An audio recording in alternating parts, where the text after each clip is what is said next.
É uma música nova, nunca foi gravada. Vocês serão as primeiras pessoas a ouvirem. Vamos ver como vai sair, né? Primeira vez que eu tô cantando. Ela é inspirada numa frase que talvez vocês vão reconhecer ela no meio aí. Vamos puxar essa janelinha pra cá. Quando estourar no Brasil inteiro, eu vou falar, ó, eu estava lá, hein? Eu ouvi antes de ser modinha, você vai falar. É verdade. Eu não sou modinha total.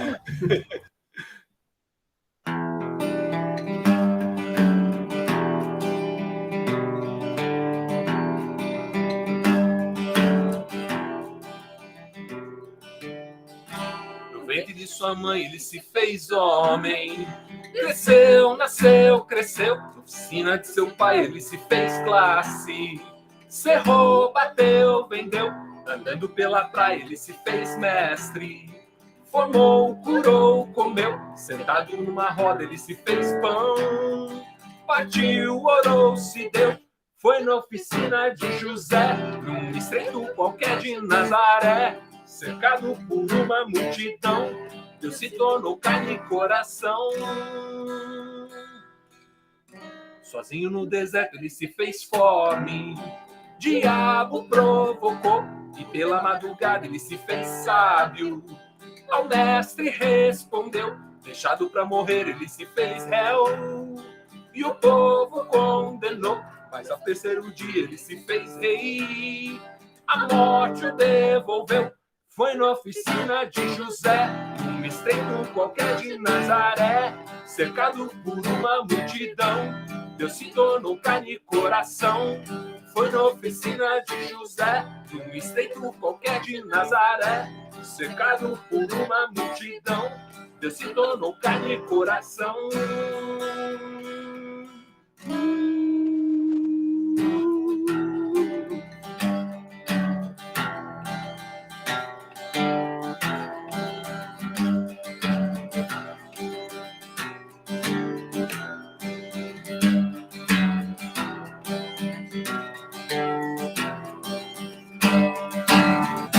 Foi na oficina de José, num estreito qualquer de Nazaré. Cercado por uma multidão, Deus se tornou carne e coração. Foi na oficina de José, num estreito qualquer de Nazaré. Cercado por uma multidão, Deus se tornou carne e coração. Yeah. Ó, eu já ouvi essa versão em baião, já tô imaginando já. Aí, ó. É, baião, é legal mesmo. Nossa, ia ficar legal também. É mesmo.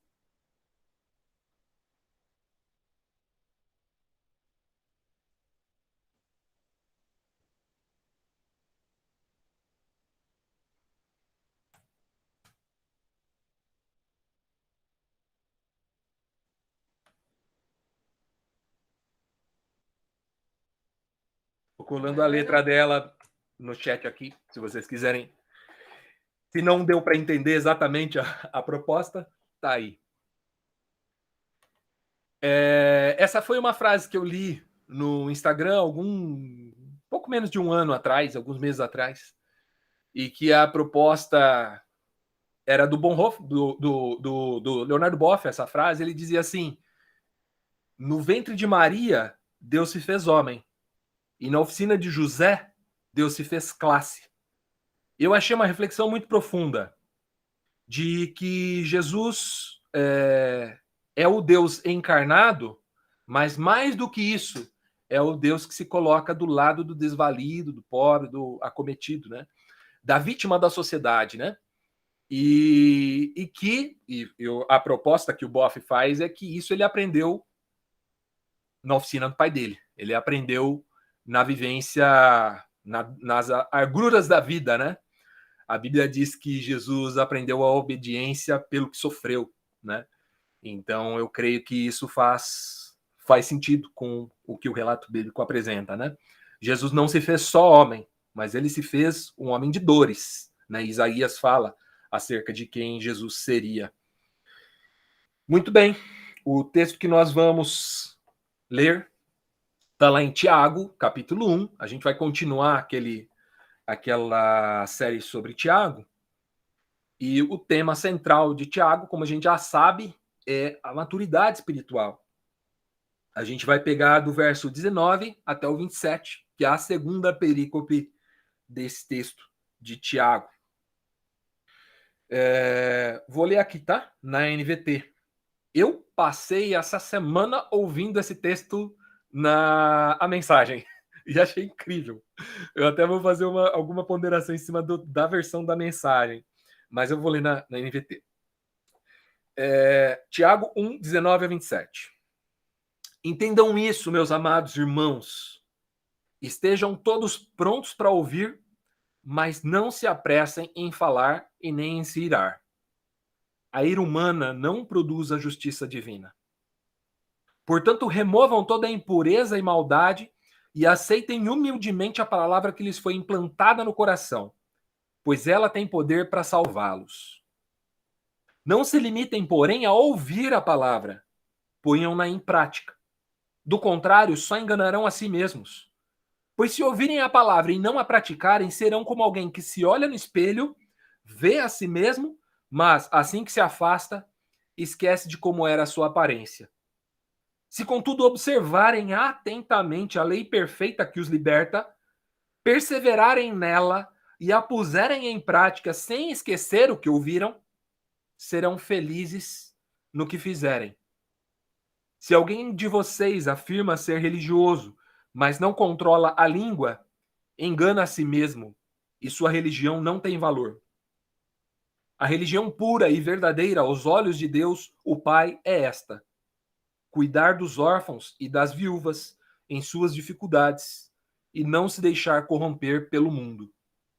Tiago 1, do verso 19 até o verso 27. Bom, o contexto, a gente já falou um pouco disso na outra semana. Tiago era irmão de Jesus, líder da igreja em Jerusalém, ao que tudo indica.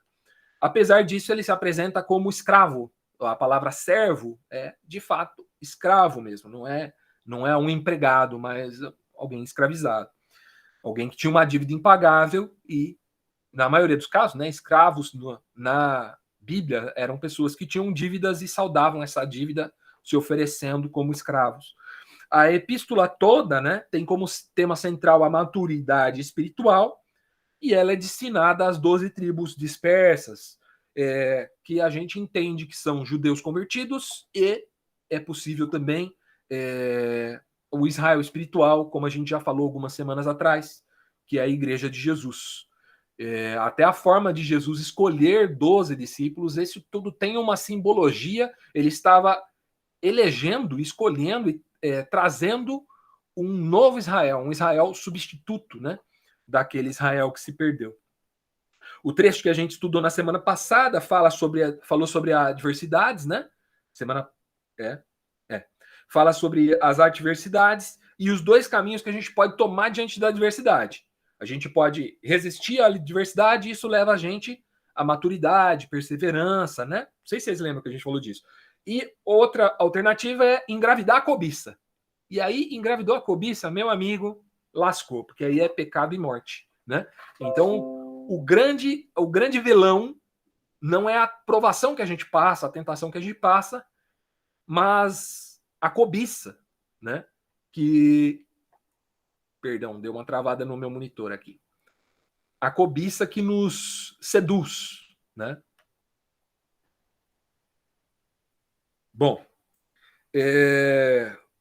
esse segundo trecho, essa segunda perícope de Tiago, ela fala especificamente sobre um outro aspecto da maturidade, que é a coerência entre discurso e ação. Não sei se vocês pescaram isso na leitura que eu fiz. O grande tema que ele está lidando nesse trecho, e ele faz referência ao tema passado, e no capítulo 3 ele vai abordar esse assunto de novo, é a coerência entre aquilo que eu faço e aquilo que eu falo. Ele diz que falar demais é um risco à coerência. Sempre que eu falo muito, eu corro o risco de ser mais pego na incoerência da minha prática. E é engraçado que a linguagem, os ditos populares falam disso, né? O que vocês lembram aí de dito popular que fala sobre falar demais, por exemplo? Quem fala demais dá bom dia a cavalo. O peixe morre pela boca, né?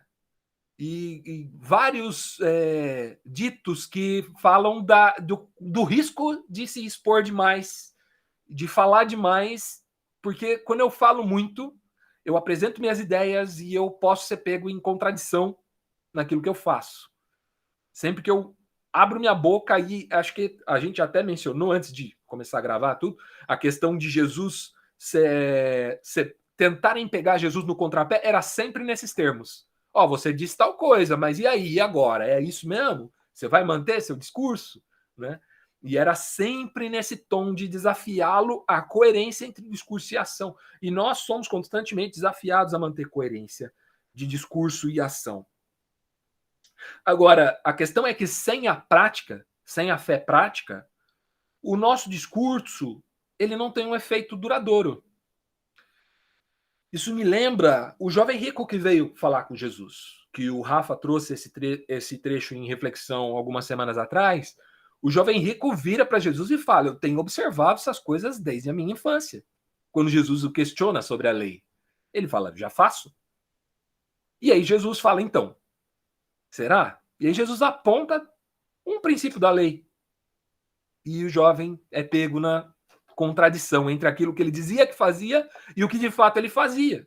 Porque a lei dizia que ele não podia ter usura, que usura é pecado. Né? A própria lei dizia que usura é pecado. Mas ele praticava. Né? Então ele não estava em conformidade com a lei.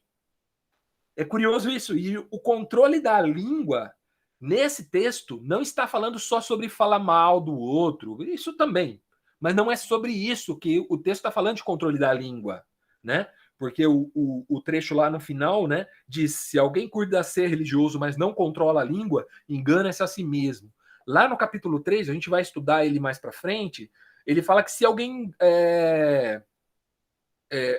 todos os animais você consegue domar menos a língua, né? E aqui ele está falando de um aspecto específico, da coerência. Controlar a língua aqui não está dizendo sobre mentira, mas ele está dizendo sobre coerência e sobre se gabar. Sempre que eu me gabo, poxa, eu sou uma pessoa incrível. Aí isso me é colocado como contradição lá na frente. Porque de repente eu não sou tão incrível assim quanto eu disse que sou. Né? Então é sobre viver uma espiritualidade contaminada com valor mundano. Olha que interessante. A versão aqui eu vou pegar a mensagem, porque eu gostei muito de como a mensagem, como o Eugene Peterson traduziu esse trechinho, versos 26 e 27. Qualquer um que se considere religioso e fala demais está se enganando. Eu achei isso fabuloso. Muito direto ao ponto, né, cara? Esse tipo de religião é mera conversa fiada. Religião de verdade que agrada a Deus o Pai é essa. Cuidem dos necessitados e desamparados que sofrem e não entrem no esquema de corrupção do mundo sem Deus. Cara, eu já vi várias vezes as pessoas usarem esse finzinho, esse rabicho desse versículo para desqualificar tudo o que o texto diz antes. Isso é muito doido. E a gente está falando aqui de coerência. Olha que maluquice. O texto que eu li, né, na NVT, ele diz assim: não se deixar corromper pelo mundo. E se guardar da corrupção do mundo. É a versão mais tradicional, né?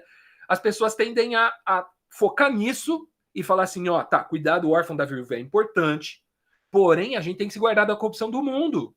E é o quê? Sei lá, não assistir TV, não fazer tatuagem, qualquer coisa que eu coloque como uma norma do meu grupo religioso e eu traduzo todo o restante como corrupção do mundo. Então eu viro um legalista, né? Trazendo uma série de regras para dizer que, ó, fugir dessa regra é se corromper com o mundo, né? Porém, não é disso que o texto está falando. O texto está nos ensinando que nós não podemos entrar num esquema corrupto do mundo. E esse esquema corrupto do mundo é uma mentalidade mundana.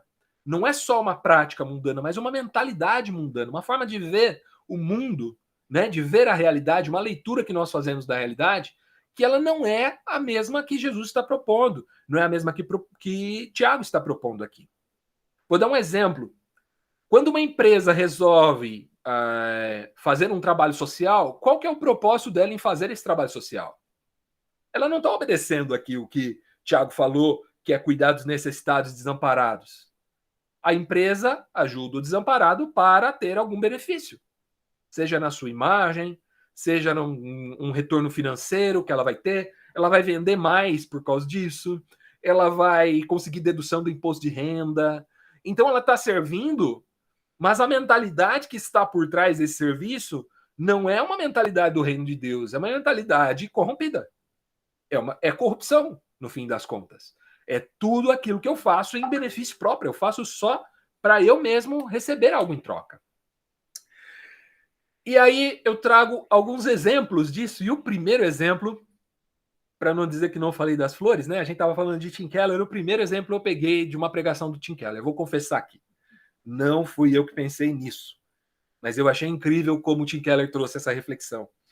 E essa reflexão se baseia lá no episódio de Nabucodonosor com os 3 amigos de Daniel. Acho que é em Daniel 3, né? Que fica essa passagem. Eu vou resumir bem a história, até porque vocês já conhecem. Nabucodonosor ergueu uma estátua de 27 metros, toda de ouro, maravilhosa, e falou que todo mundo do império tinha que se prostrar.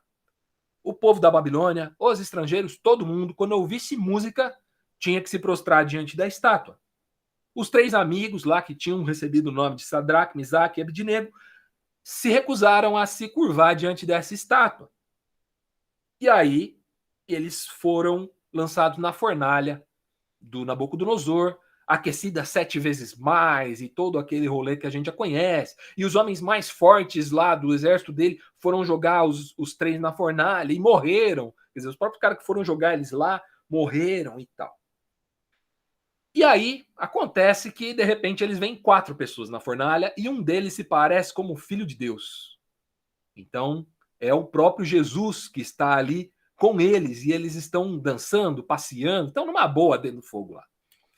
E aí, o rei, o Nabucodonosor, fica envergonhado, manda eles virem para fora, chama, se arrepende do que fez, lança um novo decreto em favor daqueles 3 lá e de todos os que adoravam o Deus de Israel.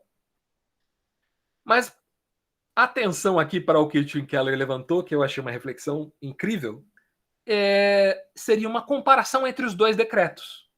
Primeiro, Nabucodonosor fez um decreto obrigando todo mundo a adorar a estátua dele. Depois, ele fez um decreto por causa do que aconteceu aos 3. Eu vou ler os 2 decretos. O primeiro decreto diz assim.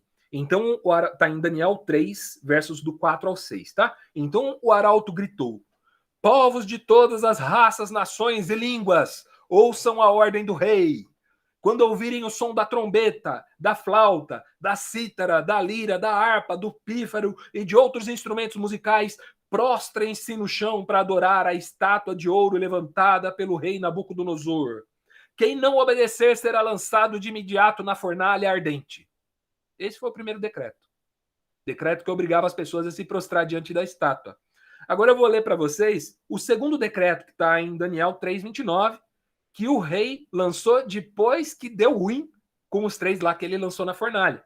Daniel 3:29 fala assim: portanto, faço esse decreto. Se qualquer pessoa, não importando sua raça, nação ou língua, disser uma palavra contra o Deus de Sadraque, Mesaque e Abednego, ela será despedaçada e sua casa transformada num monte de escombros. Não há outro Deus capaz de livrar dessa maneira. Vocês perceberam alguma similaridade entre os 2 decretos? Parece o decreto de um homem convertido?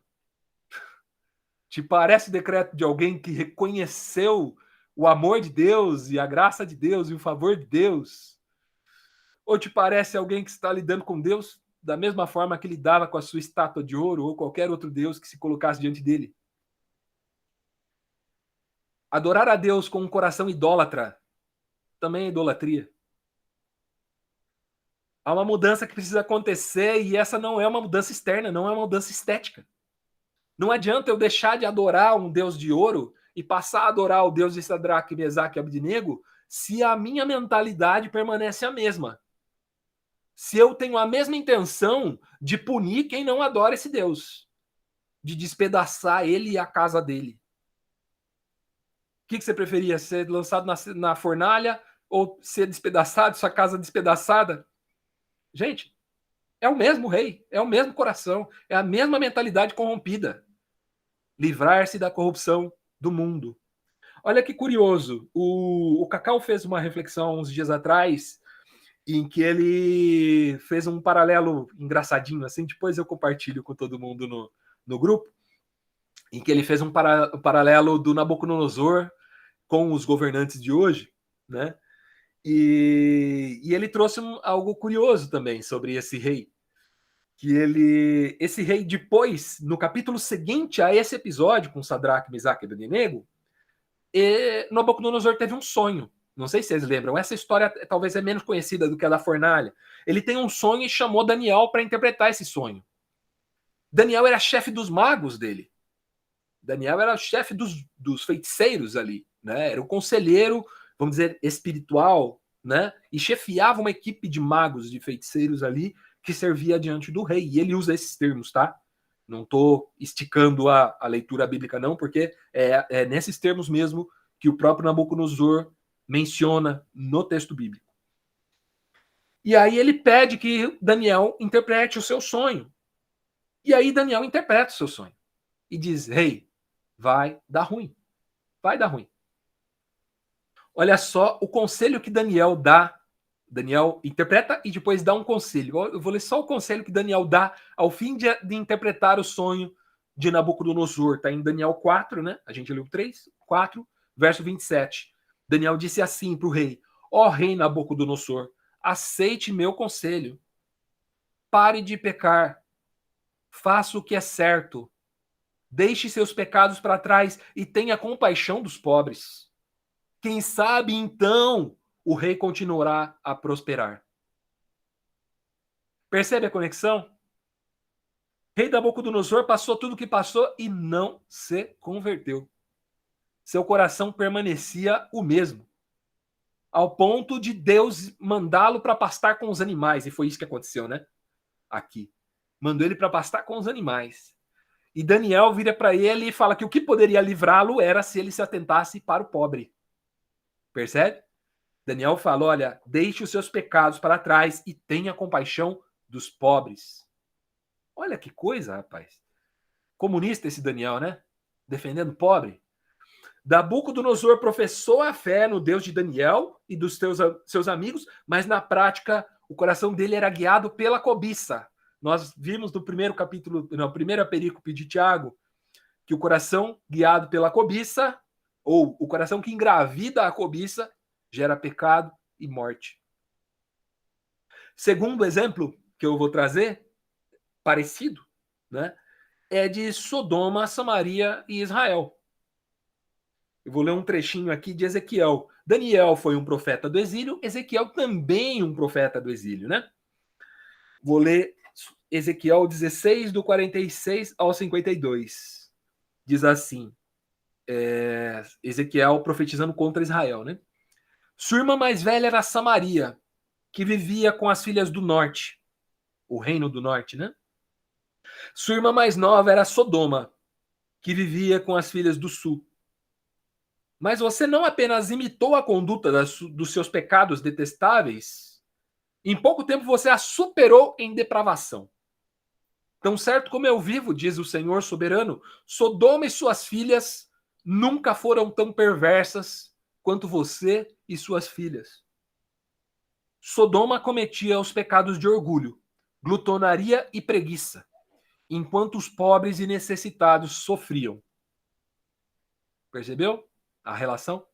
Era arrogante e cometia pecados detestáveis. Por isso eu a exterminei, como você viu. Nem mesmo Samaria cometeu metade dos pecados que você cometeu. Você fez coisas muito mais detestáveis que as suas irmãs. Comparadas a você, elas até parecem justas. Você deveria se envergonhar. Seus pecados são tão terríveis que fazem as suas irmãs parecerem justas e até mesmo puras. Que coisa vergonhosa! Um dia, porém, restaurarei Sodoma e Samaria e você também. Ezequiel 16, do 46 ao 52. Ezequiel foi um profeta do exílio, como eu falei, né? Ainda no exílio babilônico, quase 200 anos depois de Daniel. E você percebe que a mensagem parece se repetir, né? É mais ou menos a mesma. Segundo ele, Sodoma, Samaria e Israel cometeram o mesmo pecado. O mesmo pecado. Descuidaram dos necessitados. Ignoraram a causa dos necessitados. E ele destaca que Israel, a quem Deus tinha separado, e eu estou contaminado sim pela leitura do Michael Gorin lá, Deus havia separado Israel para ser luz para as nações. E Israel se tornou pior do que Sodoma. Se tornou a pior das três. Pior que Sodoma, pior que Samaria, a quem o povo de Judá achava péssimo, terrível, era Israel. A proposta de Deus para a humanidade é radicalmente contrária contra os valores e status mundanos. Corromper pelo mundo não é permitir, como eu já falei, um estilo musical, um tipo de roupa. Corromper pelo mundo é sacrificar os seus valores nesses três textos, né? O mesmo valor é citado como exemplo, o cuidado com o pobre. Tanto quando a gente lê o que Tiago falou, quanto quando a gente lê o que Daniel falou, quanto quando a gente lê o que Ezequiel falou. Não sei se vocês já ouviram essa figura, provavelmente vocês já ouviram. Diz a lenda que o porco e a galinha entraram numa sociedade. Não sei se vocês já viram isso. O porco e a galinha resolveram fazer uma sociedade. E a sociedade que eles vão fazer é bacon com ovos. A galinha fornece os ovos e o porco fornece o bacon. E aí nós temos um desequilíbrio, né? A galinha envolvida no processo, e como se costuma dizer, a galinha estava envolvida e o porco estava comprometido, porque o pescoço dele tá em jogo aí, né? Para fornecer o bacon, o porco tem que morrer, a galinha não. Jesus comprometeu-se. Jesus entregou-se em sacrifício. Se essa verdade alcançou os nossos corações de verdade, nós não podemos simplesmente nos envolver com o evangelho. Nós precisamos, de fato, nos comprometer. E isso é sacrificar essa forma de ver o mundo, essa forma de ver a realidade, essa forma de ler a realidade, que é uma forma mundana. É uma forma que leva em conta o meu bem-estar antes de tudo. Eu gosto muito de 1 João 3,16, acho que até já citei em algum momento. Nisso conhecemos o amor, que Cristo deu sua vida por nós, e nós devemos dar a nossa vida pelos nossos irmãos. Jesus se comprometeu conosco. E ele nos desafia a nos comprometer uns com os outros. Se a nossa leitura da realidade for, puxa, tem gente pobre, que triste, né? Nós estamos sendo a galinha da sociedade aqui. Puxa, aqui, né? É chato, né, ter gente pobre. Eu não queria que tivesse gente pobre, meu. Queria que todo mundo tivesse o que comer e tal, e fosse todo mundo feliz, né? Mas até que ponto eu queria mesmo? Porque até que ponto eu me comprometo em mudar essa realidade que eu vivo? Não basta um discurso. E essa é a mensagem central desse texto. Não basta dizer. Eu preciso ser coerente. Eu preciso que aquilo que eu digo seja coerente com aquilo que eu pratico. E aí, eu não falo isso para a gente aliviar nosso discurso, não. Acho que a gente não tem que aliviar discurso, não. A gente só precisa alinhar a nossa prática. Não é para a gente parar de lamentar a pobreza. Não é parar para a gente parar de questionar a corrupção política, por exemplo. Ah, eu preciso ser coerente, então eu vou parar de criticar político. Não. Não tem que parar de criticar, não. Eu tenho que ter uma conduta que endosse a minha crítica. Que me dê tranquilidade de criticar sabendo que eu não sou um deles. Sabendo que a minha conduta é diferente. Quando eu olho para o mundo e falo, pô, o mundo tá ruim mesmo, hein?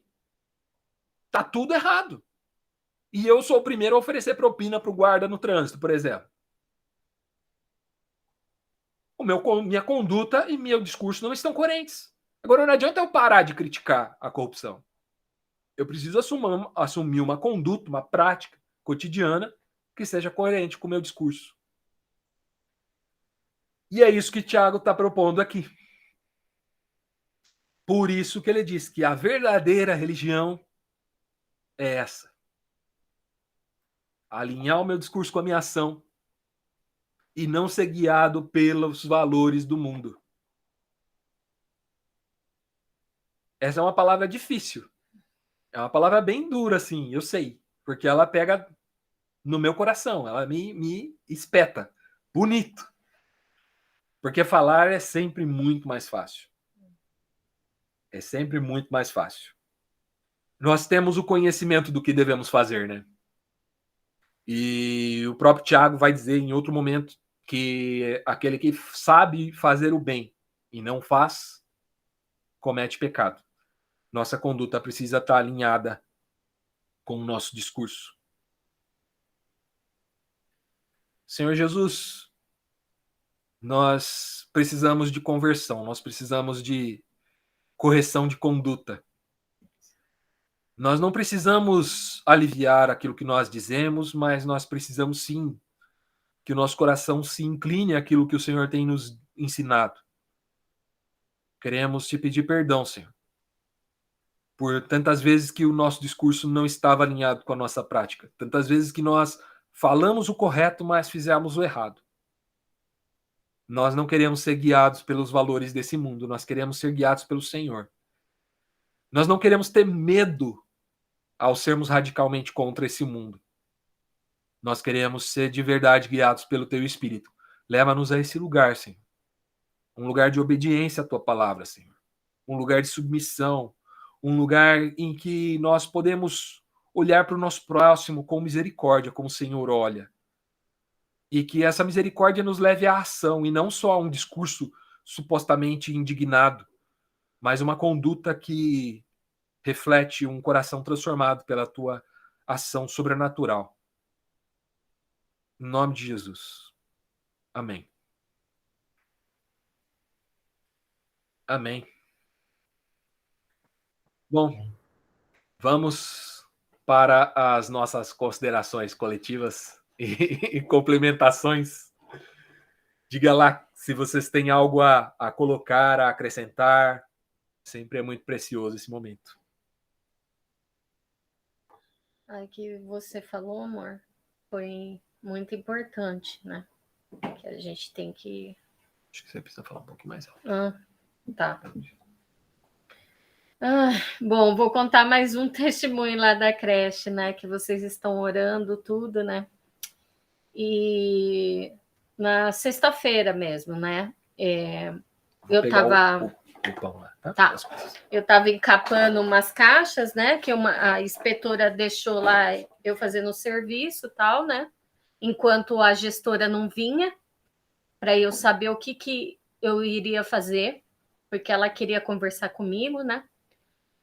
Aí eu falei para ela assim: nossa, Fátima, muito obrigada. Eu sou grata pela sua vida, né?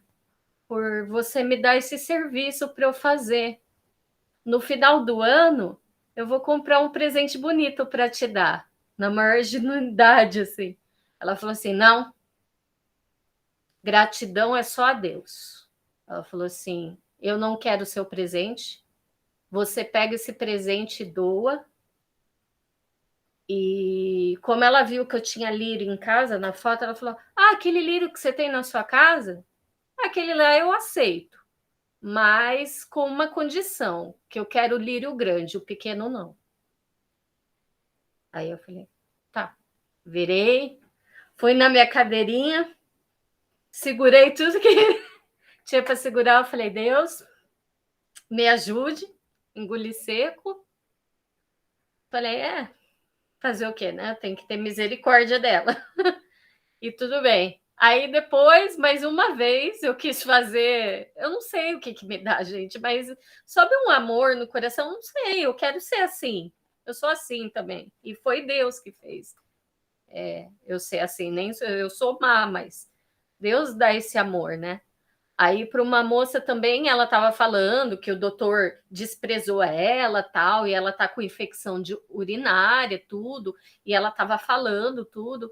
Aí eu me sensibilizei com a dor dela, né? Eu falei, nossa, né? Que chato, infecção, não é fácil, né? Aí eu fui até ela e falei assim, eu posso orar por você? Aí ela falou assim, não, você não pode orar, porque aqui na creche tem câmera e outra religião, aqui não.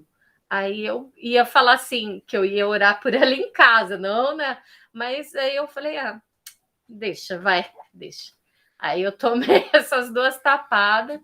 Aí eu falei assim, falei com a minha mãe, eu não aguento mais, vou sair agora. Não tá dando. Aí depois a gestora veio e falou assim, Dani, vamos conversar? Eu falei, tá, vamos conversar.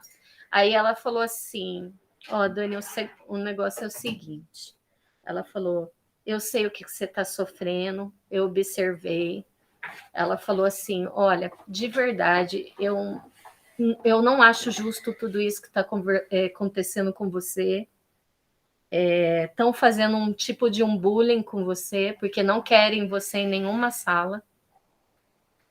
Mas eu reconheço, está no final do ano, você é uma menina prestativa, que gosta de ajudar, né? Que fez os painéis aqui, as coisas, ela foi falando, né?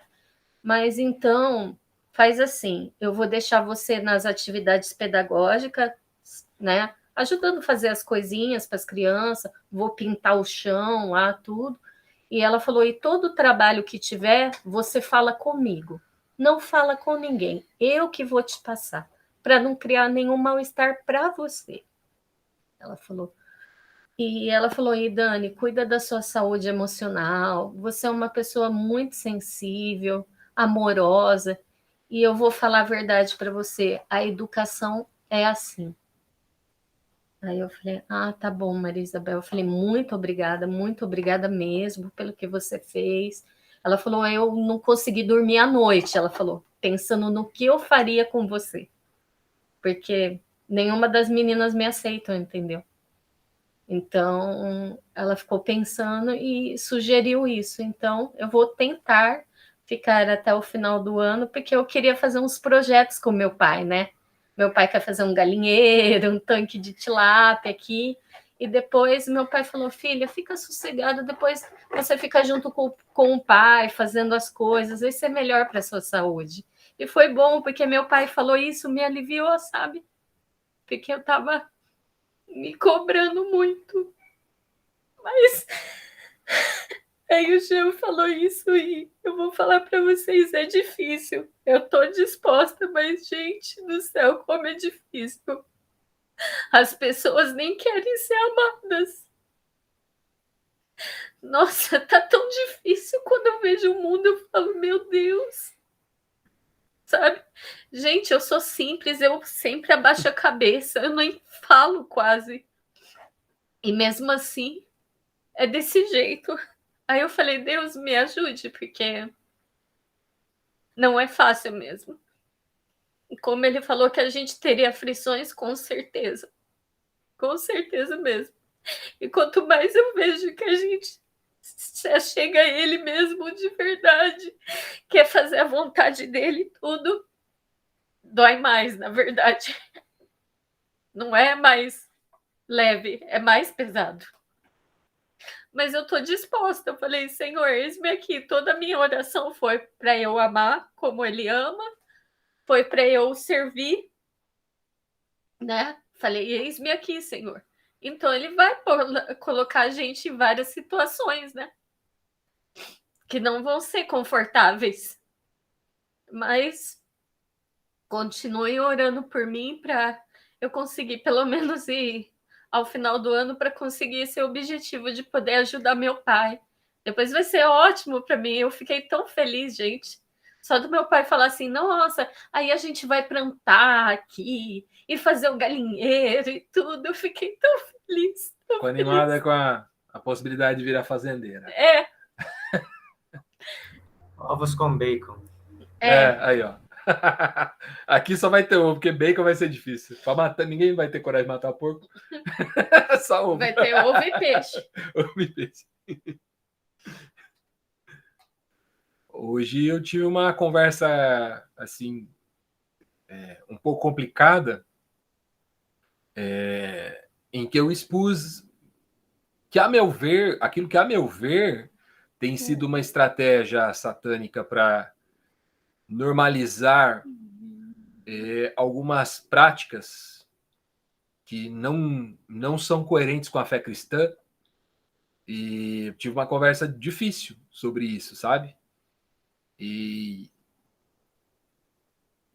foi dito assim que talvez eu estivesse sendo teórico da conspiração, sabe?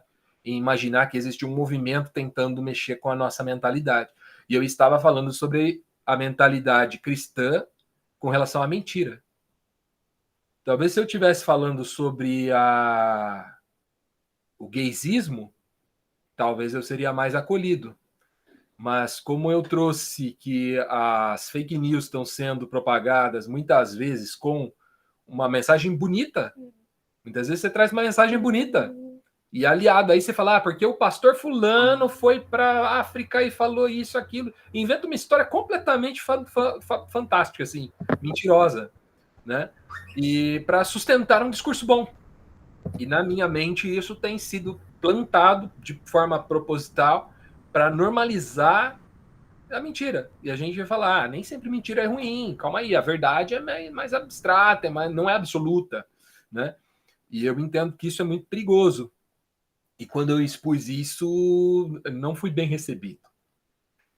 E a impressão que eu tenho é que talvez a gente já esteja muito contaminado com essa mentalidade, sabe?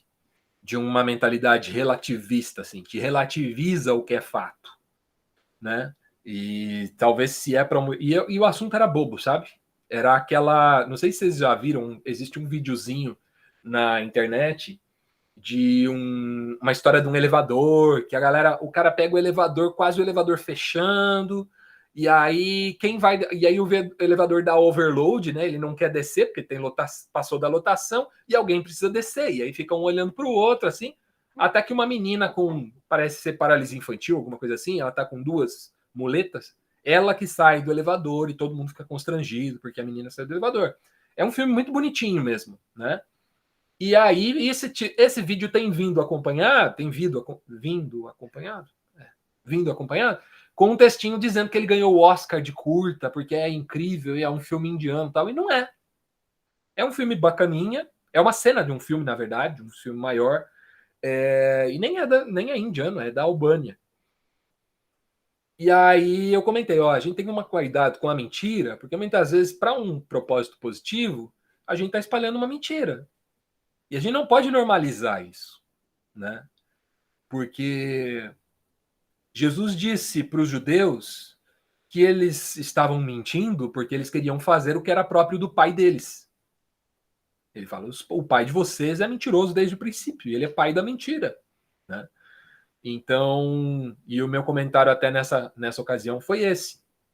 A gente precisa ser avesso a isso, não permitir que vamos dizer assim, essa nova ética, né, de modernidade líquida, pós-verdade, que tudo isso aí inunde a nossa mentalidade cristã e normalize essas coisas, né? A gente não pode permitir que isso seja normalizado. Porque o nosso discurso, como cristão, sempre vai ser contra a mentira. Isso não é difícil, ser cristão e falar contra a mentira. Agora, se a minha prática não for coerente com isso, eu estou caindo no mesmo erro aqui que o Tiago está apontando. Eu preciso ter uma prática que é contrária à mentira também, né? E isso é desafiador. Deixa eu entrar aqui na conversa. Um moralismo, né? Assim, uma proteção, né? Por querer impor uma moral cristã, né? Na sociedade. O cristianismo ficou assim, né? Querer impor uma moral cristã, como se o cristão fosse melhor, né? Se todo mundo fosse cristão, como seria a sociedade? Perfeito.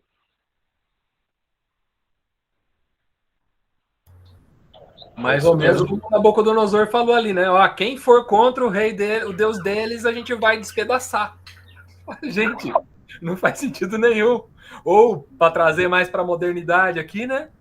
Como um político que vira e fala: temos que governar para a maioria e as minorias que se mudem.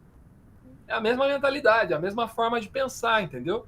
Agora que nós somos maioria, eles que se virem, eles que lutem. A gente é que manda, né? O reino de Deus não é assim.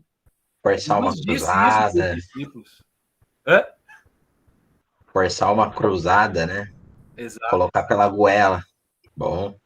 Jesus disse isso para os discípulos. Ele falou: os príncipes desse mundo, um manda no outro, e vocês ficam elogiando eles ainda. Né? Mas entre vocês não será assim. Onde é que a gente se perde, né, cara? Como a gente se perde fácil, né? Em nome de princípios bíblicos, a gente defende o que não é. Muito doido isso. É doido mesmo. É por isso, bem lembrado, Rafa, aquele que está de pé, cuide que não caia. Porque a gente está sempre a um passo. A um passo de tomar uma decisão totalmente equivocada, né? E até voltando ao tema da primeira... Como é que é? Episcope? Não. Né? Perícope. Perícope. Primeiro perícope lá de Tiago. Acho que não, lá tem a ver com a cobiça, né? Tem a ver com o tema de hoje mesmo, do se gabar, né? Às vezes eu tô aqui falando, pô, tá vendo? A menina lá quis que eu mentisse, eu falei que não vou mentir e tal, fiquei feliz com essa posição, fiquei super feliz, mas se eu não cuidar, eu posso estar ali sem perceber, deixando, né, o orgulho entrar aqui, tipo, eu sou cara, né? Eu não me corrompo. Delicado, né? Delicado. Então, a gente não tem solução. Por isso que o Gilbert falou, né? Vai todo mundo virar cristão. Vai resolver? Não vai, porque somos nós, né? Carne aqui, né? Carne e osso. Então, assim, teria sempre problema. Agora, a solução seria se todo mundo se voltasse de joelho no chão, constantemente, né? E eu estava lendo, acho que foi hoje que eu li, não sei, que servir ao outro, né? E veio para servir e não ser servido, né? Então, não adianta a gente sempre se colocar por baixo mesmo, se humilhar, né? Mas é sutil os cuidados, os perigos, né? Que a gente vive aí na prática e a nossa fala é a nossa prática, né? Outra coisa que eu vejo, assim, às vezes a gente fica muito tentado a colocar nas redes sociais, mas agora de pandemia, que a gente está podendo fazer tanta coisa, assim, ou talvez a gente até encontre isso como desculpa de não fazer tanta coisa. É mais fácil colocar na internet, né, as nossas queixas, nossas críticas. Então, me serviu essa mensagem para me fazer pensar o quanto o meu discurso, a minha fala, principalmente na internet, está de acordo com o meu dia a dia, né? Minha prática, né? Sim. Sim. Perfeito. Mais alguma coisa vocês querem colocar, gente? Alguma questão, alguma experiência? Muito bom. Que Deus nos ajude, né? Como diria Lázaro Ramos e foi quem? Lázaro Ramos e Criolo que teve essa. Deus nos ajude. Acho que foi. Que Deus nos ajude mesmo, né? Só.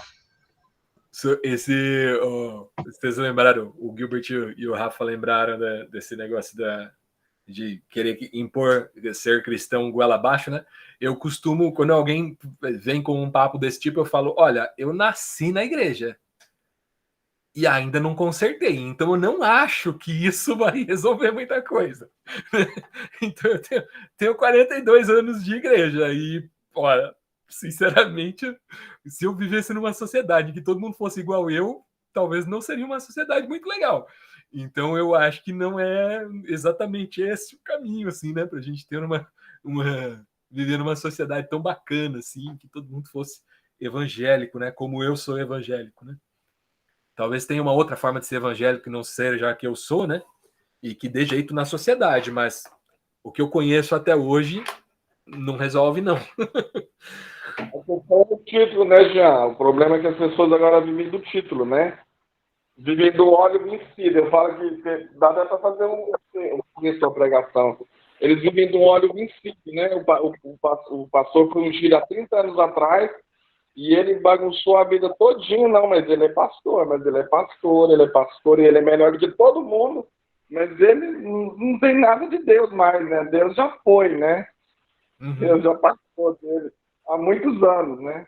Sim. Minha irmã mudou aqui para Belém tem 20 anos, né? Aí o meu cunhado apresentou um pastor para ela, e agora na campanha do Bolsonaro ele estava com a camiseta do Bolsonaro fazendo uma vinha na igreja. Eu falei, não, aquele pastor que você conheceu há 20 anos atrás não existe mais. Ele morreu, agora é um outro, louco por dinheiro, louco pelo poder, né? Que acha que se o Bolsonaro ganhar, todo mundo vai ser crente, se o outro lado ganhar, ninguém vai para a igreja mais. Então, essa questão do óleo, né? Eles vivem desse óleo vencido, desse óleo que acabou, que não existe mais, mas eles estão ali, não toquei no ungido do Senhor, né? Aí, esse é o problema. Eu acho que um dos principais problemas da igreja hoje é esse, né? Viver do título, né? Vive do título. A pessoa não sente, a pessoa não quer, mas ela tem que ser. Minha sobrinha fala para mim, tio, mas se ele deixar de ser pastor, o que ele vai fazer na vida? Ah, minha filha, ele vai vender pão de queijo, né? Como diz o Caio Fábio, né? Caio Fábio fala, vai vender pão de queijo, né? Para de mentir. É como se a unção fosse da pessoa, né? Como se a autoridade fosse propriedade de alguém. Cara, se Paulo virou nas cartas, ele chega a dizer isso, né? Elogiar o povo de Bereia, que conferia tudo aquilo que ele pregava, se era verdade. Porque a autoridade não estava em Paulo. Se Paulo falasse, e ele deve ter escrito muita besteira. Porque a gente tem muito escrito de Paulo que não está na escritura, que não é inspirado. Pode ter um monte de asneira que ele escreveu. E que nem chegou na gente. Porque a autoridade não é ele. Tem um monte de coisa que ele escreveu e tá lá, né? Polêmica. Mas a verdade é que a autoridade não é dele. É de nenhum de nós, né? Assim, amanhã, se algo que eu falar aqui, ou hoje até, né? Até hoje também. Também tá valendo, tá? Se alguma coisa que eu falei, você falar, cara, isso aqui tá oposto ao que eu aprendi, tá oposto às escrituras, tá oposto ao o que Jesus diz. Velho, que eu seja maldito e Deus seja sempre, Jesus seja sempre exaltado, né? Porque a autoridade não está na pessoa, né? A autoridade está na escritura. A autoridade máxima, nós como protestantes, né? Nós cremos que a autoridade máxima está nas escrituras. Como católicos, nós podemos dizer, que também somos, né? Que a autoridade está nas escrituras e na igreja, né? Eu não diria no clero, mas na igreja, de fato, na comunidade de fé, né? Que toda palavra pregada ela é submetida ao julgamento da comunidade. E a igreja absorve aquilo ou não, né? E nós precisamos ser livres para isso, né? Para julgar o que nos é ensinado, né? Avaliar se isso faz sentido. Porque muitas vezes a coisa é pregada só na base da autoridade da pessoa, como o Gilberto falou, e é isso mesmo. As pessoas ficam apegadas a um título ou a um personagem, né?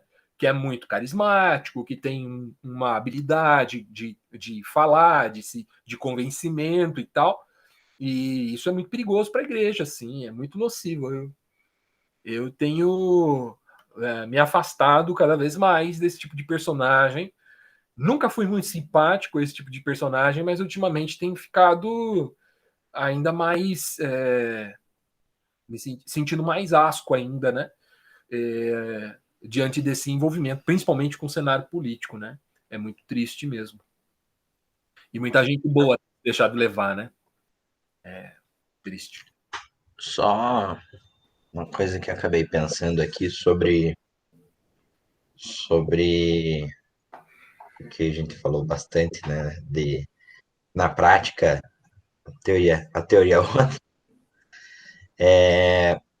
Agora é mais um contraditório do que de fato né? Só tô pensando. a gente tem que, não é exatamente passar um pano, né? Mas o quanto a gente se culpa por, por ver isso, essa contradição em nós, sabendo, melhor, sabendo não, né? Às vezes a gente não tem essa consciência, mas a gente sabe que a gente é feito de contradição pura, né? Nas semanas passadas, o Rafa falou bastante sobre ser coerente, mas a nossa coerência é ser contraditório. E como é que a gente vive com isso? De forma, veja, de fato, não é passando um pano, né? Uhum. Mas a gente é feito de pura contradição. E a gente pode se culpar por isso, a gente deve se culpar por isso, porque a culpa é uma coisa que está no meio, né? E não, isso é inegável. A culpa que a gente aprende sobre isso. E como é que a gente lida com isso dessa forma? Excelente. Eu vou lançar mão aqui de um termo que eu vi o Gondim usando, Ricardo Gondim. Ele fala acerca do horizonte utópico, né? E ele é muito criticado por tratar como horizonte utópico a volta de Jesus. Ele trata nesses termos, horizonte utópico. Eu trataria que Jesus em nós, quando nós falamos Jesus Cristo em nós, esperança da glória, acho que já até pregamos sobre esse assunto, eu trataria isso como um horizonte utópico. Então eu miro na coerência, muitas vezes acerto a contradição e volto a mirar na coerência, né? Eu não adianta eu ficar me remoendo também, né? Diante da contradição que eu me pego, mas eu não devo me conformar. E conformar-se aqui não é aceitar só, é viver em conformidade, né? Aceitar que eu sou contraditório, acho que faz parte de aceitar que eu sou um pecador. Eu preciso reconhecer que eu sou um pecador. Agora, eu não devo me conformar a um pecador. Entende a diferença entre as duas coisas? Uma coisa é eu dizer, ó, eu sou pecador. Outra coisa é, a partir de agora, todo o meu comportamento vai ser guiado pela fé nessa verdade. Eu sou um pecador. Entende? Eu passo a me comportar voluntariamente como um pecador. Então, a minha contrariedade, eu também preciso tratar nesses termos, né? Eu preciso olhar para ela e falar, olha, eu não estou sendo coerente. Eu busco a coerência. Apesar de sempre errar o alvo, né? Nós erramos o alvo. E aí eu lembro daquele trecho, né? Da epístola que diz: filhinhos, não pequeis, mas se pecarem, vocês têm um advogado. E é isso. Não peque. Ele não está dizendo assim, gente, se vocês pecar, vocês vão para o inferno. Não é essa a mensagem nesse trecho, né? Pelo menos. Não peca. Mas se pecar, vocês têm um advogado. Então nós seguimos nessa eterna contradição que somos, né? E buscando sempre a coerência, em especial naquilo que é mais gritante, né? Eu acho que muitas vezes o nosso risco é assumir uma postura muito conformista mesmo, né? Com a nossa contradição e simplesmente a gente abandona a coerência. Fala, meu, é assim mesmo, eu falo uma coisa e faço outra e tá tudo certo, né? Uma das passagens que mais me desafia na Bíblia é quando Paulo escreve: sejam meus imitadores como eu sou de Cristo. Isso para mim é muito desafiador, cara. Como é que um líder pode dizer isso? Me imitem como eu imito a Cristo. É claro, dá para fazer uma leitura, né? Dizendo assim, ó, me imitem naquilo que eu imito a Cristo. Talvez ele esteja dizendo isso, né? É ser um pouco bonzinho com Paulo aqui, né? Sejam meus imitadores, assim como eu sou de Cristo, ou seja, nas mesmas questões que eu sou imitador de Cristo. Dá para fazer uma leitura assim um pouco passar pano, né? Mas é difícil você falar isso. Me imite do mesmo jeito que eu me imito de Jesus. Eu imito Jesus, então vocês podem me imitar. É duro, cara, é pesado, né? Mas esse mesmo Paulo, num outro momento, diz assim: eu sou o pior dos pecadores. E aí, né? Para onde foi a coerência? Nós somos realmente incoerências ambulantes, né? Mas não podemos desistir de buscar sermos coerentes, né? o nosso, e talvez a recomendação de Tiago aí, que falar demais nos coloca em maus lençóis, talvez também seja útil, né? Quando a gente se expõe demais, a gente vai ser mais pego em contradição, né? Sim, eu só não acho que seja, né, deixa eu pensar melhor como falar. Só acho que a contradição é o que a gente sempre não nos torna incoerentes, pelo contrário, né? Na verdade, a nossa coerência é ser contraditório. Nesse ponto, que eu imagino, assim. Até porque, muitas vezes, a realidade E exige a de gente nós tem uma aquele desvio, postura o desvio, a baseada, né? gente está sempre dentro do desvio padrão, no nosso desvio padrão. A gente tem a nossa linha, curva normal, né? E a gente está sempre ali, que é a própria, não contradição, porque se a gente está dentro da normal, né, é o certo, mas a contradição, a contradição faz parte da ser coerente, da coerência. Ô, Matheus, você está dizendo que é contradição o fato de ser imperfeito? É isso que você está colocando como contradição? Sim, pode-se assumir que sim. No caso, né, a distância entre discurso e prática, que é a questão, né? Uhum. Dá para a gente assumir que há uma diferença, mas isso não pode roubar de nós o nosso desejo de praticar, né? Tem Claro, é só assumindo quem a gente de fato né? É mais um reconhecer. Não, beleza, eu sei que sou assim, mas. E por isso que eu falei da questão da culpa, né? Por isso não me culpar, porque eu sei como eu sou. O mesmo Paulo, né, quem escreve, né? Não que já tenha alcançado, mas deixando as coisas que para trás ficam, sigo para o alvo, a soberana vocação, né? Então ele mira, né? Ele mira num alvo, num horizonte utópico. A gente pode chamar de horizonte utópico, uma vez que ninguém em vida chegou à estatura de Cristo, né?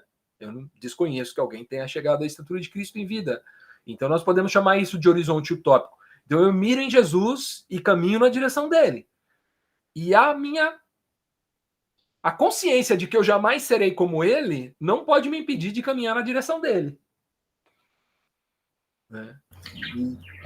Essa fala do Matheus, acho que eu te cortei já. Não, pode não. Ela é tão profunda, porque assim, uma pessoa que tem, às vezes, um conhecimento muito baixo teológico, cresceu num ambiente religioso muito hostil e aprendeu muita coisa errada da religião, mas uma pessoa tá com o coração ardendo de Deus, sabe? Pessoa lá, apaixonada por Jesus, por Deus. Aí ela vai lá nas redes sociais e ela compartilha que é Bolsonaro, enfim, né, e tal. Ou, né, qualquer líder, assim. Estou colocando aqui porque é a nossa realidade, né? Uhum. E aí a gente vê isso e fala assim, eu vi isso hoje, vi um vídeo de 3 meninas assim, cantando, né, Bolsonaro reeleito e tal. E os comentários pesados, assim, comentários até de uma galera cristã, que eu, inclusive um ali eu conheço, amigo meu, mano, xingando, assim, pesado. E muitas vezes ela, vamos supor, essas meninas, mas uma pessoa assim, vivenciando uma incoerência que é da sua fragilidade humana, mas ela está sendo coerente com a incoerência dela, ou seja, entende onde eu quero chegar? Ela, às vezes, está defendendo algo absurdo, mas o coração dela ali estava, sabe, ardente por Deus, e aí a gente já chega e fala, não, vamos crucificar essa pessoa, e, claro, não que a gente deva passar pano, mas é aquela coisa de distanciar a fala do falador, assim. Eu posso negar aquilo que ela diz, mas é igual assim, o bebê faz caca, né? O bebê se suja, eu vou limpar eu não jogo, eu jogo a água suja fora, eu não jogo o bebê junto, né? E muitas vezes a gente acaba condenando a própria pessoa e não só a sua fala, né? Esquece que ela também é uma pessoa que é feita de incoerências, é feita de imperfeições, e muitas vezes ali Deus está olhando e está, tipo assim, não que esteja aprovando a ação, mas o coração ali está sendo aprovado, sabe? Então, acho muito profundo isso que o Matheus falou, me fez pensar nesse outro ponto. E, de fato, a questão de aceitação, eu gosto daquela frase, né? Que o paradoxo curioso é que quando eu me aceito, então eu mudo. Quando eu permito ver que, de fato, eu sou assim, o que eu vou fazer quando eu me perceber fazendo algo incoerente? Eu vou chorar, vou me sentir culpado? Eu posso me sentir culpado, sim. Não vejo problema. Mas sabendo que, puxa, eu fiquei triste porque gostaria de ter acertado e não consegui acertar. Mas não no sentido de ser pego como surpresa. Nossa, não, eu não deveria. Meu Deus, porque eu sou perfeito, eu tenho que ser perfeito igual Deus, eu não posso. Não. Né? Então, eu gostei dessa temática aí. Muito profunda. Muito bom. Lembrando que Jesus morreu por esses, né? Nós incluso, né? Uhum. Imperfeitos, Sim. incompletos, seres desprezíveis, inimigos de Deus, né? É muito curioso. A gente sempre, como hoje, né? Dia de ceia, a gente tende a ler lá a passagem em que Jesus parte o pão e ele pega os seus discípulos, aqueles que o abandonariam dali poucas horas, né? O deixariam só, aquele que o entregaria, aquele que o negaria, aqueles todos que fugiriam, estavam todos ali, né? E Jesus sabia de tudo isso que ia acontecer, tanto que ele previu que Pedro ia negá-lo, previu que ferirei o pastor e as ovelhas vão se dispersar, né? Ele previu que tudo isso ia acontecer, disse para Judas, vai e faz o que você tem que fazer, né? Tudo isso nesse contexto em que ele nos entregou essa que nós hoje chamamos de ordenança, dogma, ou o que seja, né? Da ceia. Então, eu gosto muito do final daquele livro Maravilhosa Graça, não sei quantos se todos já leram. Ele começa a descrever um momento de ceia e falar exatamente nesses termos, Rafa. Ele começa a dizer assim, ó, eu tô diante de uma mulher, todo mundo conhece o pecado dela, mas eu parto o pão, entrego para ela e digo, esse é o corpo de Cristo partido por você. Corpo de Cristo partido pelos nossos pecados, pelas nossas incoerências, pelas nossas imperfeições, né? Isso é lindo demais, né?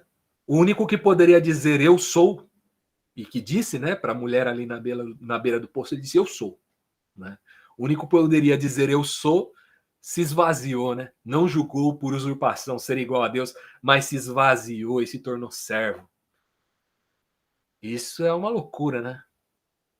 É uma doideira. 1 Coríntios 11, 23. Porque eu recebi do Senhor o que também vos ensinei, que o Senhor Jesus, na noite em que foi traído, tomou o pão, tendo dado graças, partiu e disse, tomai, comei, isso é o meu corpo, que é partido por vós. Fazei isso em memória de mim. Vamos fazer isso agora? Também partir o pão. Deixa eu pegar lá. Pegue lá. Peraí, também indo pegar. Eu peguei o pão, só que a Joana já comeu. Por isso que ela tava pulando aqui. Olha. Ela é rápida.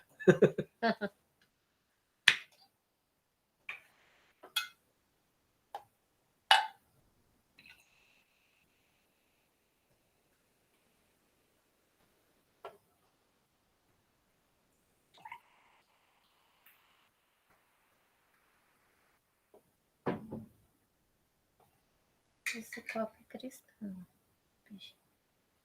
É.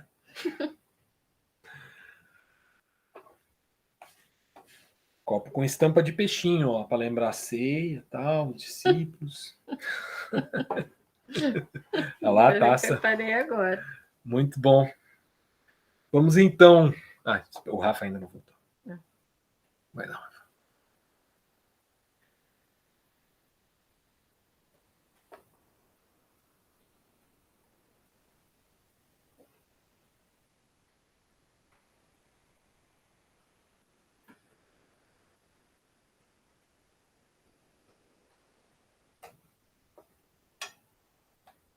Muito bom. O Senhor Jesus, então, tomou o pão, deu graças e partiu. Vamos agradecer, então. Amém. Senhor Jesus, nós nos reunimos em seu nome, Sim, Senhor. partimos esse pão com os nossos corações gratos, Senhor. Porque é o Senhor quem nos dá o alimento, é o Senhor quem nos dá o pão de cada dia, e também é o Senhor, o pão vivo que desceu do céu, que alimenta a nossa alma, que nos faz participantes de uma nova criação e que nos transforma dia após dia à imagem de seu Filho, à imagem de Jesus. Nós te agradecemos, Deus Pai, nós te agradecemos, Deus Filho, te agradecemos, Espírito Santo de Deus, que nos conduz nessa caminhada como nosso amigo, como participante desse processo de transformar o nosso coração. Nós te somos gratos, Senhor, porque o Senhor se comprometeu. O Senhor entregou a sua própria carne para ser partida em nosso favor. E nós ansiamos, Senhor, por nos parecermos contigo em todas essas coisas. Que o Senhor opere em nós e nos transforme à sua imagem dia após dia, para que nós sejamos cada vez mais coerentes naquilo que nós fazemos e falamos. Em nome de Jesus. Amém. Amém.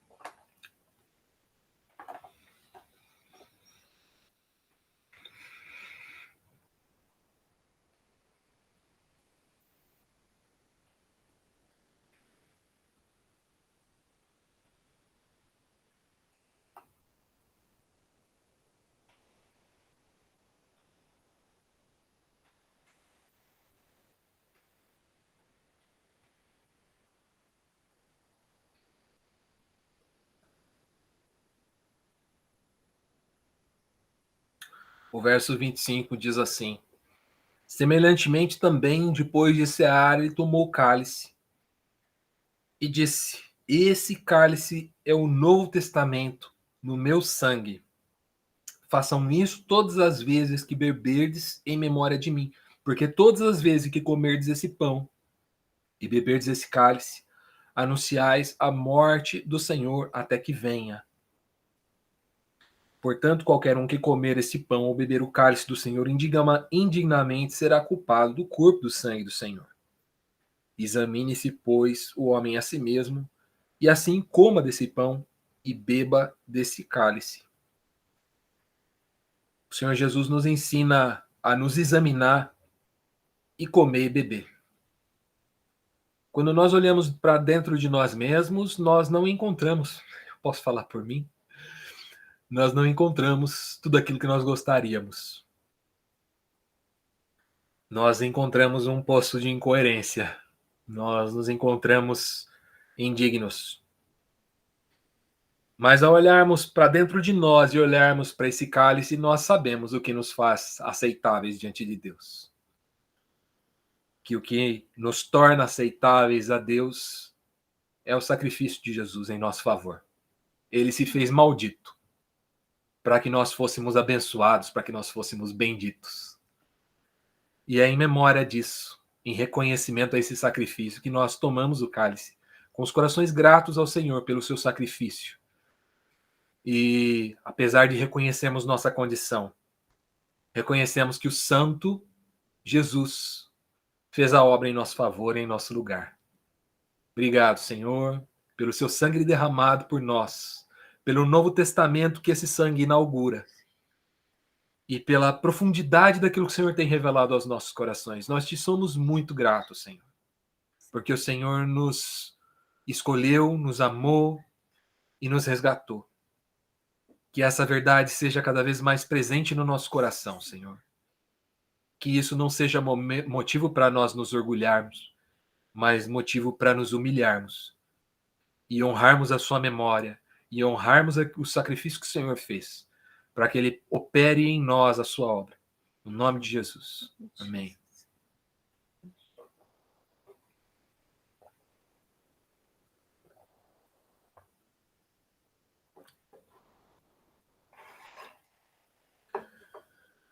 Glória a Deus. Te louvamos, Jesus. Obrigada, Jesus. Seu nome seja bendito Pai. e que o nosso coração não se aparte dessa verdade, Senhor. É verdade.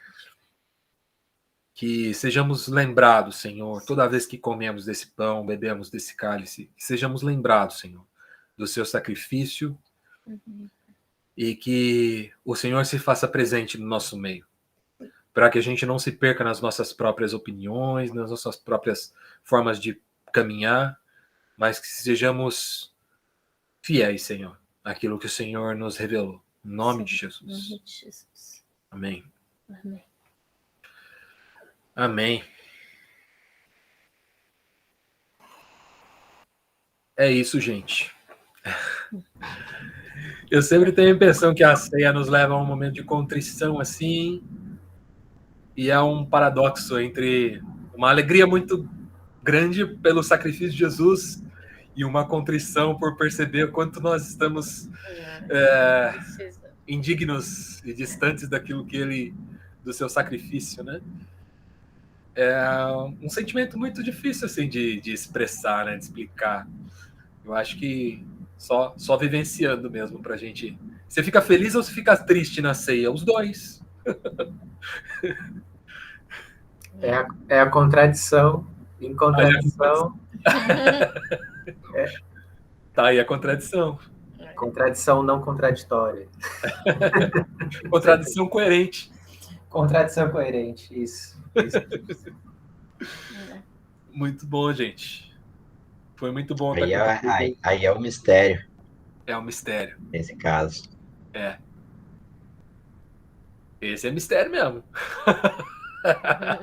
Mistério. Muito bom, pessoal. Vocês têm motivos para a gente levantar de oração? Vocês querem compartilhar algo? Para a gente pedir, agradecer? O nosso amigo, meu professor, Que de boa. passou pela cirurgia, está em recuperação, agora precisa tá em observação, né? Segue em observação, sendo cuidado. Aparentemente está evoluindo bem, mas ele é uma pessoa muito ativa, assim, né? Então, para ele reconhecer, parar, tanto ele ficou muito conhecido quando ele teve um burnout e abriu isso, assim, porque é uma pessoa que de fato gosta muito da atividade, assim, né? Então, eu colocaria para a gente orar pelo Ricardo Agreste, né? No sentido de ele da recuperação dele, né? É especial. Eu também sou uma pessoa muito ativa. Eu tenho dificuldade de aquietar, parar quando precisa, né? Então eu entendo a dor dele também, né? De ter que se afastar, de ter que se recolher por um período. Mas vai ser bastante especial, bastante precioso que ele cumpra, né? Esse período de tratamento, de recuperação.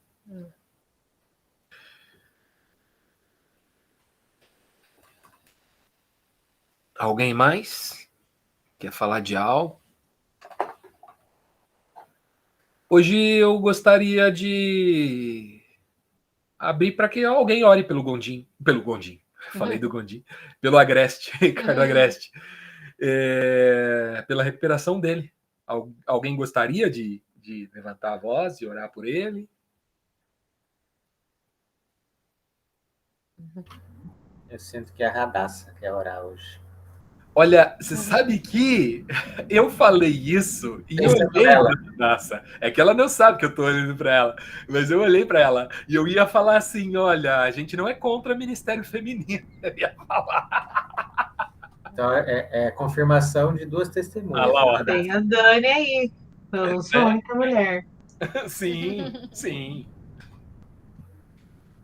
Mas sem pressão, né? Sem pressão, qualquer um de nós.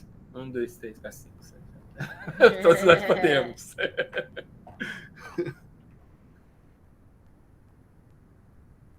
E aí, alguém se dispõe?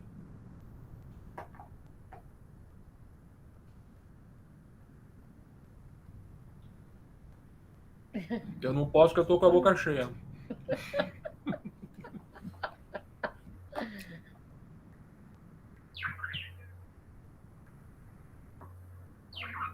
Você quer orar, meu amor? Por ele? Pode ser?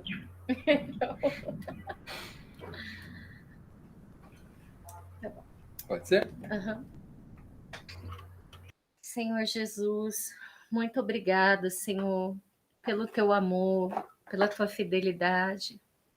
Como o Senhor é bom, Pai. E nós somos gratos, Pai, a Amém. Ti por todas as coisas, Senhor. Amém. Ó Senhor Jesus, colocamos agora a vida do Ricardo Agreste, Pai. Tu sabes da vida dele, Pai, do que ele necessita nesta hora, Senhor. Oramos pela restauração total de sua saúde, Amém. Pai. Oramos pela paz, traga paz ao coração dele, que o teu Espírito Santo esteja movendo a vida dele, a vida de sua família, trazendo também paz, trazendo consolo, Pai, em nome de Jesus, Pai, para que ele tenha a plena restauração, Pai, da sua saúde, para que ele possa, Senhor, cumprir o teu querer e o teu desejar, Senhor. Ó Senhor Jesus, nós oramos também que o Senhor abençoe a todos aqui, Senhor. Continue nos abençoando, nos fortalecendo, Pai, porque este mundo não está fácil, Pai, mas Tu nos prometeu, Pai, que com o Senhor nós venceríamos, Pai, e nós temos isso no coração, que nós vamos vencer contigo, Senhor. Então nos dê força e nos dê muita sabedoria, Pai, para como lidar, Pai, com essas situações, com as pessoas, Pai. Em nome de Jesus, nós te agradecemos e te louvamos. Amém. Amém. Senhor, eu te peço também, nesse momento, Pai, pela Dani, mais uma vez, Senhor, que o Senhor continue fortalecendo ela ali, naquele ambiente de trabalho, que o Senhor continue acolhendo os seus sentimentos, as suas frustrações, as suas decepções, e nós te louvamos porque, apesar de tudo, o Senhor tem cultivado o amor no coração dela, por aquelas pessoas, por aquelas crianças, e que assim continue, Pai, que apesar de qualquer situação, que o Senhor continue fazendo o coração dela transbordar de amor, Amém. de cuidado, de transparecer o seu filho ali, aquelas pessoas, Senhor. E guarda, Pai, o coração dela, a sua estrutura física, emocional, para que ela não venha sucumbir, mas que o Senhor venha continuamente renová-la, restaurá-la e cumprir os seus propósitos ali, enquanto ela estiver ali. Senhor. Nossa oração também, Pai, em nome de Jesus. Amém. Amém. Obrigada. Amém. Amém. Muito obrigado por esse tempo, pessoal. Sim. Muito precioso. Eu passo a semana esperando para chegar ao sábado. Verdade. É muito bom compartilhar com vocês e ouvir, né? Ser edificado de volta sempre. É muito edificante e desafiador, sempre. Verdade. É muito bom mesmo. É. Foi bom cear com vocês. Abração, pessoal. Tenha uma boa semana aí. Boa e a gente se semana, fala. viu? Boa semana, pessoal. Falou. Até. Tchau, tchau. Tchau, tchau.